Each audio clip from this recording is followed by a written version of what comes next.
Yan guys, andito na po tayo sa Trans and ano nga pangalan nito, kuya? Katis Chalet. Katis Chalet. Yan, yun siya. Nanay, siya po yung nagbabantay. Ano na yung pastil? Nag-aantay na po si Kain Moto. Ayan. Maalat masyado.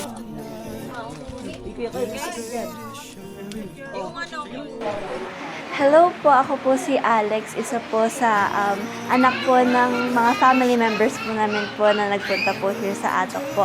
And from my experience po, yes po, always po kami nag-church and nami-meet po namin yung mga tao po doon. Pero iba po yung experience kapag may isa po kayong community na nagsama-sama po kayo and family po kayo, nakakapag-discuss po kayo ng mga napagdadaanan niyo po. And sobrang helpful po nung 3 days po na ito sa akin po, since po ang dami ko pong natutunan, especially po na mas nakilala ko po yung family ko, yung mga sides po nila na never ko na-encounter masyado sa bahay ko. And grateful din po ako sa mga naging kasama ko po dito since ang dami po nilang insights na natutunan ko po. And it feels nice po and sobrang sarap po sa pakiramdam na you're with other people, other believers who believe in God po, na you're worshiping with others to with His purpose po. So, yan po.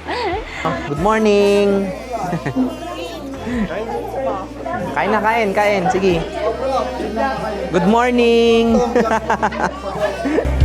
Give me unshakable joy as I give you my life. Oh, nothing can ever compare.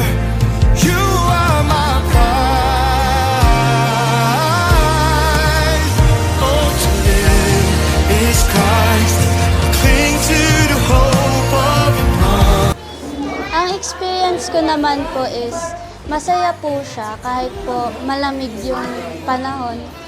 And kasi po mainit po sa Marilao, na-enjoy ko na din po yung lamig dito kahit po sobrang lamig. And na-enjoy ko din po yung worship po namin kasi po yung fire nakikita ko po is lumalakas po siya habang nag-worship po kami. And na-amaze lang po ako doon. And din po sa gala po namin sa Mount Olives, sobrang ganda din po ng view doon. And pati po sa Sakura Park, kahit wala po siyang blooms, masaya pa rin po siya. And nakakapagod lang po. Yun lang po. Dinner time po. It's dinner time at ang unang sasabak sa dinner ay si Kain Moto. Ayan, pagkain po namin. Paano po ito i-stop?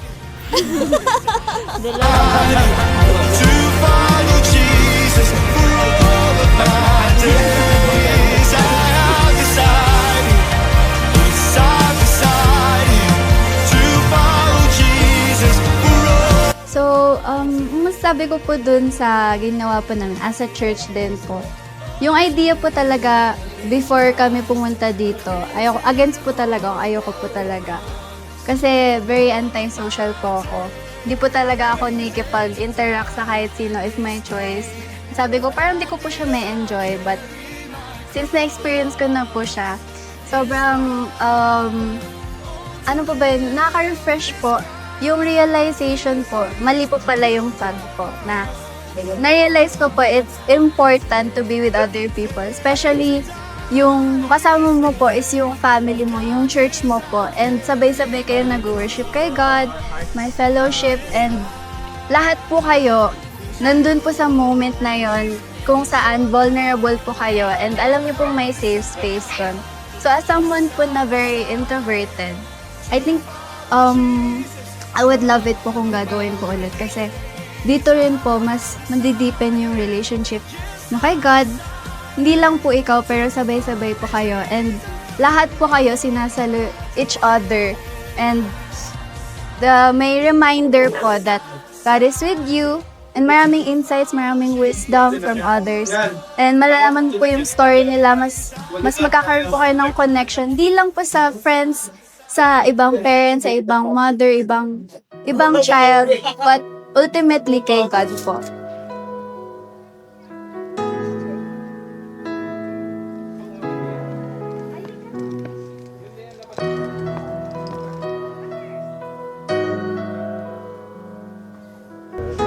Ganda guys, oh. Pero pagka...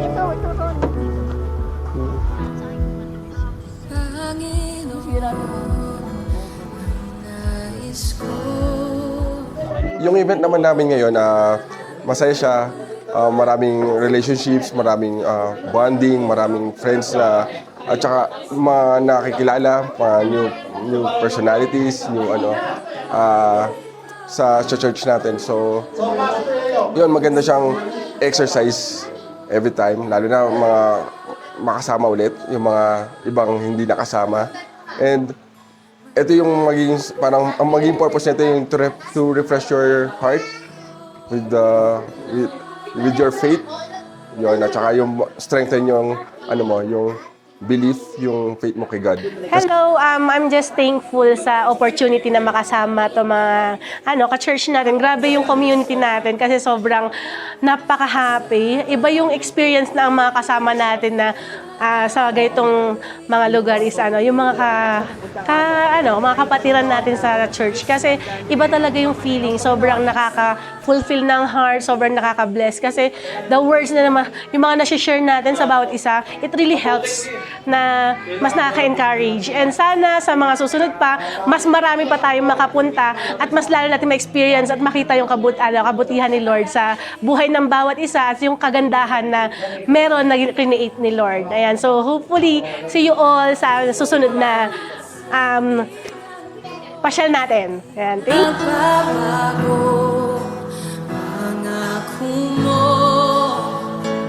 Salita mo'y panghahawakan sa'yo lamang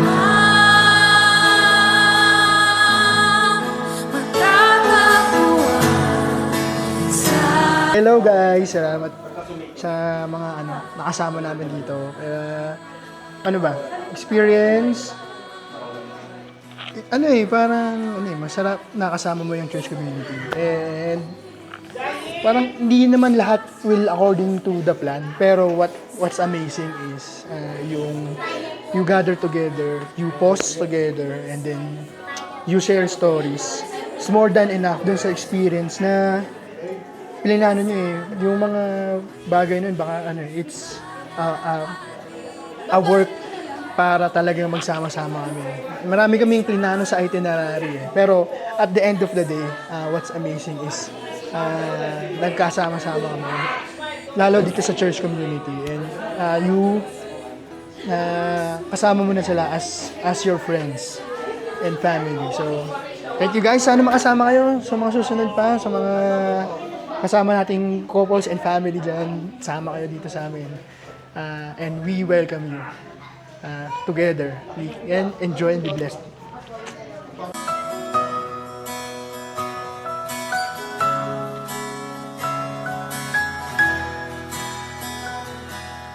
Ang papuri ko ay tanging sa'yo, sa'yo lamang iniaalay,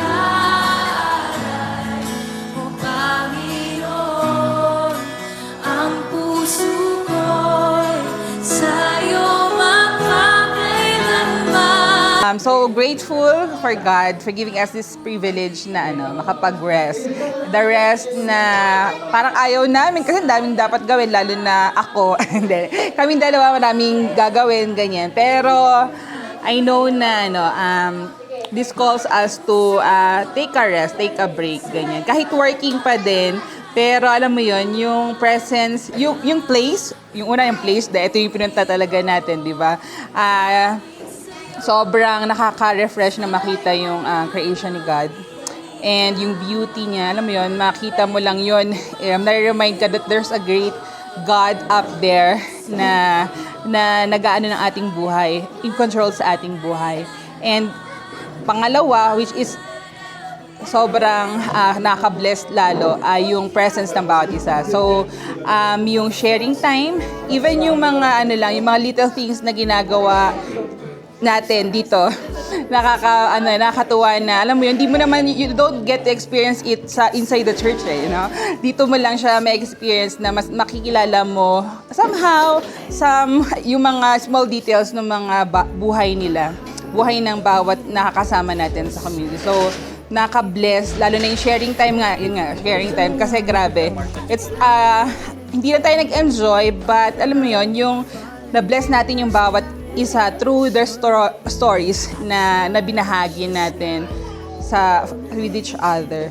So yun, kaya uwi tayo na refresh, at the same time inspired para to tell others our story na as we have been inspired, i-share natin yung message na yun sa ibang tao, and we will encourage them as well na next time, i-encourage namin yung next time, guys, we invite you, yung mga couples, family, lahat po pwede dito.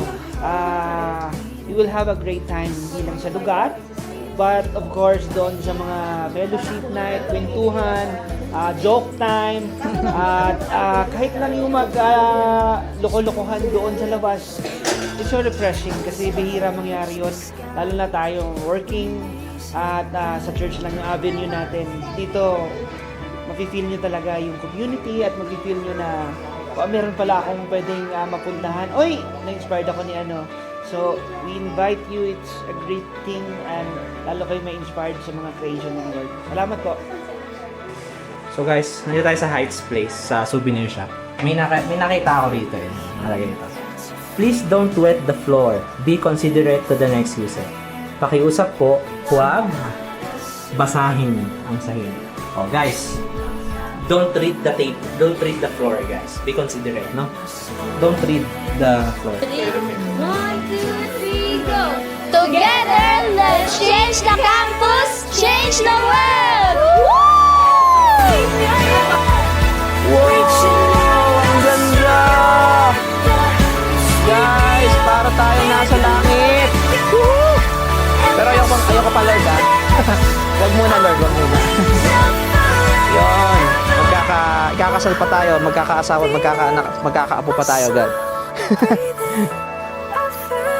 So yun guys, nakita nyo naman sa video natin, sobrang enjoyful and sobrang saya nung experience namin dito sa Atok Benguet, no. So I invite you guys next time na magkaroon ulit tayo ng ganito. Hopefully, no, praying na this is not the last time, and sana next time is yung mga hindi nakasama dyan, sama na kayo, no? Mag-leave na kayo sa trabaho nyo, iset nyo na, no? Kasi, this is something na iba siya. Hindi siya yung kagaya ng mga normal na gala natin lang. Napupunta ka lang sa gantong lugar. But this one is kasama mo, not just your family, your biological family, but your spiritual family and your spiritual community. So, yun guys, I invite you next time. Sama kayo guys, and let's keep praying for it. And together, let's honor God and make disciples. Change the campus, change the world! Woo!